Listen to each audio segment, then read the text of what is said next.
Today we'll be studying about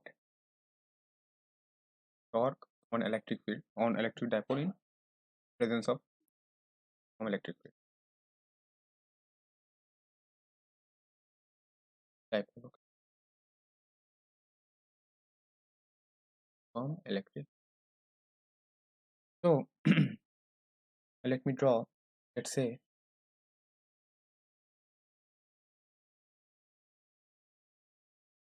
the uniform electric field, and this electric field, electric dipole is minus q. Okay. This dipole is, let's say, making an angle theta with horizontal, and distance between them is 2l. Okay, distance between point charges. Okay. Now, if you see that force on this, and this is what electric field, okay, in this direction, the right side. Now, if you see force on this charge will be in this direction, which will be what, q into e equal to f, and force on this charge negative, it will be q into e in this direction equal to f. Now you can clearly see that they are making a couple, okay, and there will be a presence of torque due to this couple. Okay, a couple is formed by this charge QE, this force QE and QE. Okay, now if you write this torque tau is equals to QE multiplied by perpendicular distance, this will be what?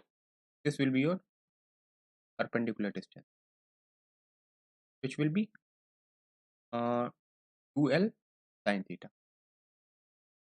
right?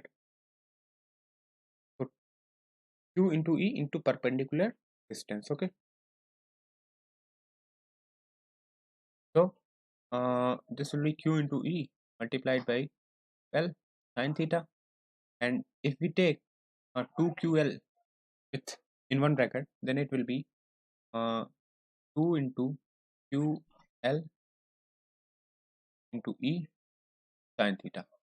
Okay, tau is equals to PE sin theta.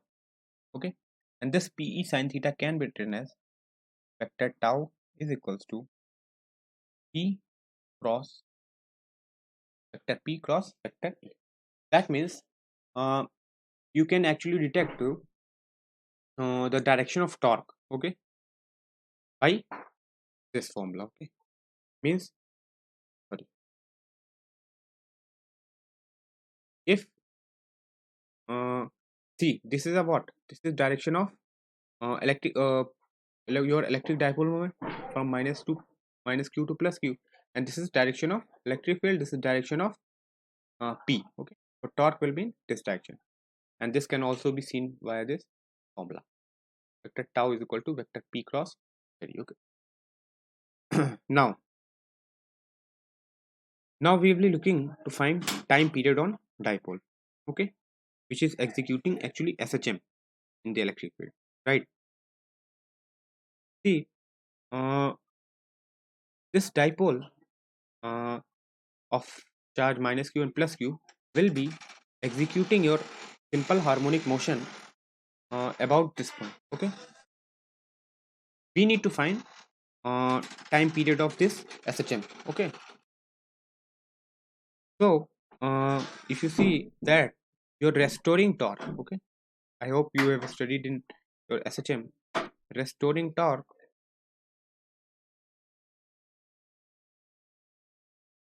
is what? It is your minus P sin theta. Okay, and this restoring torque will be I into alpha, right, is equals to minus P sin theta. This is actually what? This is not a linear system. Okay, it is in rotatory one. Okay, so from here alpha, you get alpha is equals to Pe sin theta upon I. If you see that if this theta is very much small, okay, The sine theta can approximately written as sine theta can approximately written as theta, right? Okay, so uh, you can replace this sine theta as theta. Okay, alpha is equals to theta by I, right? And alpha can be written as omega square theta from here. Okay. I think this is a negative one. Okay. Alpha can be written as minus omega square theta is equals to minus p theta upon I. This minus gets cancelled out, theta gets cancelled out. From here you get omega is equals to under root PE upon I. And your time period you will get what? T is equals to 2 pi under root I upon. This will be the your time period of electric dipole which is executing SHM, right? 2 pi under root I upon E, where I is your moment of inertia, E is your electric dipole moment, and E is your external uniform electric field. Okay, so yeah, that's it.